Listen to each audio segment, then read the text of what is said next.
చాలా పెద్ద గొడవ.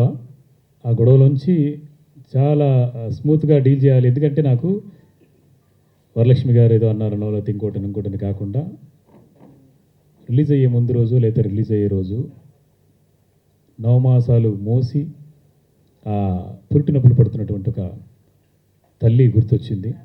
సో సో సినిమా బయటికి రావాలి. సినిమా బయటికి వచ్చిన తర్వాత ఆ బేబీని చూసుకొని ఆనందపడాలని ఒకే ఒక కారణం. అలాగే ప్రసన్న కుమార్ గారు లాంటి పెద్దల మాట వినాలి. ఎందుకంటే మనం ఇండస్ట్రీలో ఉన్నాం. వరలక్ష్మి గారి కన్నా 1,00,000 రెట్లు నాలెడ్జ్ ఉంది మాకు. అందుకు నేనే వెనక్కి తగ్గి చెప్పాను. అది కూడా దాది విచిత్రంగా ఏంటంటే ఆవిడ మీ క్షమాపణని యాక్సెప్ట్ చేశానని పెట్టడం ఒకటి నచ్చలేదు. పర్లేదు, అది ఆవిడ విజ్ఞతకి వదిలేసి నేను సైలెంట్గా ప్రమోషన్స్లో ఉన్నాను. పోలీస్ కంప్లైంట్ సూపర్ హిట్ అయిందని చెప్పేసి ఆవిడికి తెలిసేలాగా ప్రసన్న కుమార్ గారు కూడా చేశారు.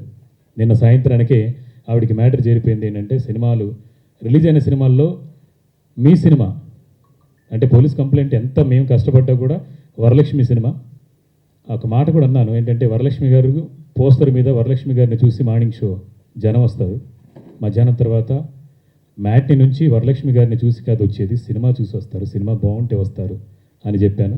నిజంగా అలాగే జరిగింది. వరలక్ష్మి గారు జస్ట్ జనాలు ఒక 10 మంది లోపలికి వెళ్ళడానికి మాత్రమే. నటీనటులు ఎవరైనా సరే కథ బాగుండాలి, డైరెక్షన్ బాగుండాలి, మ్యూజిక్ బాగుండాలి, అన్నీ సమకూరితేనే ఆ సినిమా సక్సెస్, జనాలు ఆదరిస్తారు. సో నిజంగానే ప్రసన్న కుమార్ గారు చెప్పినట్టు ఆ దేవుడు మా వెంట ఉండి మమ్మల్ని నడిపించి సక్సెస్ చేయించారు.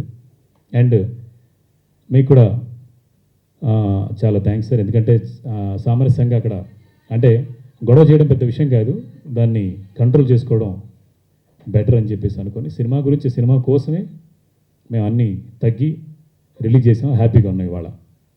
Thank you.